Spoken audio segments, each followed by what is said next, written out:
이국제의 정보 톡톡. 올해는 예년에 비해서 추위가 좀 덜하네요. 그래도 소환을 지낸 지난주부터는 제법 추웠죠. 이제 좀 본격적인 겨울이구나 하고 느끼게 됩니다. 쌀쌀한 날씨에 쌓인 눈들은 곳곳에 남아있는 계절.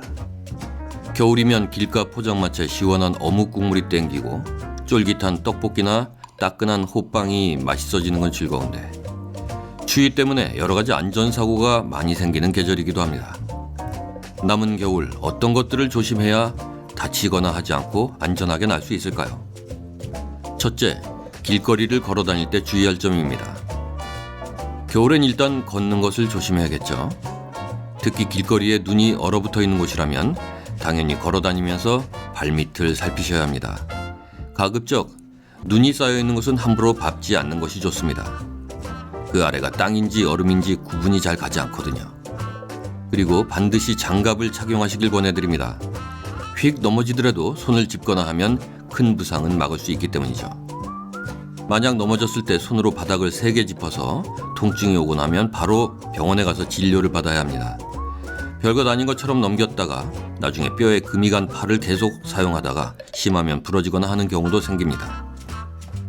할머니, 할아버지들은 아무리 장갑을 끼고 다니셔도 뼈가 약하셔서 다치기 쉬우니까 더욱 각별한 주의가 필요하겠고요. 그리고 빙판길이 많은 곳에서 어지간하면 이어폰은 사용하지 않으시는 게 좋겠습니다. 집중력이 분산돼서 얼음 있는 곳을 디딜 위험도 있을 뿐만 아니라 뒤쪽에서 차나 자전거가 오는 것을 갑자기 피하다가 미끄러질 수도 있으니까요. 또 교차로에서 길을 건너려고 서 계실 때 가능하면 건널목에서 멀찌감치 떨어져 계세요. 버스나 큰 차량들이 우회전을 하다가 미끄러지거나 해서 사람을 치었다는 사고 사례가 심심치 않게 보도됩니다. 차를 막을 수는 없으니까 내가 피하는 것이 낫지 않겠습니까? 둘째, 겨울철엔 역시 자나깨나 운전 조심입니다. 겨울철엔 운전할 때도 각별히 주의해야 합니다. 일단 과속은 평상시에도 마찬가지지만 겨울에는 무조건 금물입니다. 눈이나 비가 올 때 평상시보다 최고 속도에서 최대 50% 감속하셔야 한다는 사실은 알고 계시죠? 또한 급하게 가속을 하거나 급하게 브레이크를 밟는 것도 사고의 원인이 됩니다. 특히 강원도 산간지방 등 산길을 가실 때는 반드시 스노체인 등 월동 장비를 챙겨 가셔야 합니다. 몇 년 전에 앞뒤에 안전요원을 두고 안전거리를 확보하면서 도보 성지순례를 하던 초등학생들이 이들을 급하게 피하려다 미끄러진 승합차에 치여서 6명이 죽고 4명이 중경상을 입는 끔찍한 사고가 발생한 적이 있는데요. 겨울에 운전을 할 때 특히 따로 인도가 없는 지방도 등을 달릴 때는 시야를 멀리 확보하셔서 갓길을 걷는 보행자들을 미리 피하는 것이 사고 예방에 도움이 됩니다. 셋째, 즐거운 겨울 여행 이것만은 지킵시다. 춥고 활동하기 쉽지 않은 계절이지만 겨울은 여행의 계절이기도 합니다.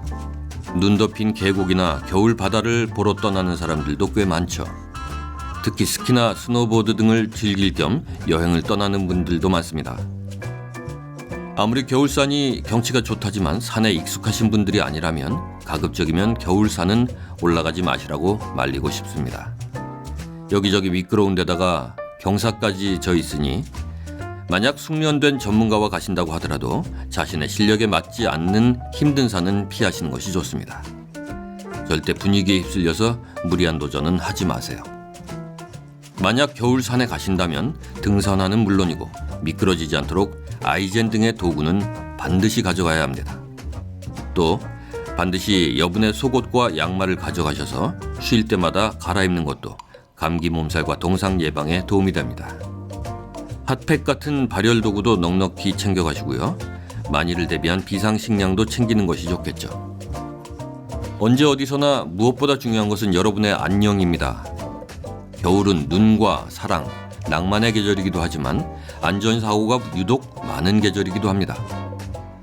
한 번 조심할 것, 2번, 3번 조심하면서 생활하시면 큰 사고는 충분히 예방할 수 있으니까 부디 여러분들 다치지 마시고 즐거운 겨울 생활 하시길 바랍니다.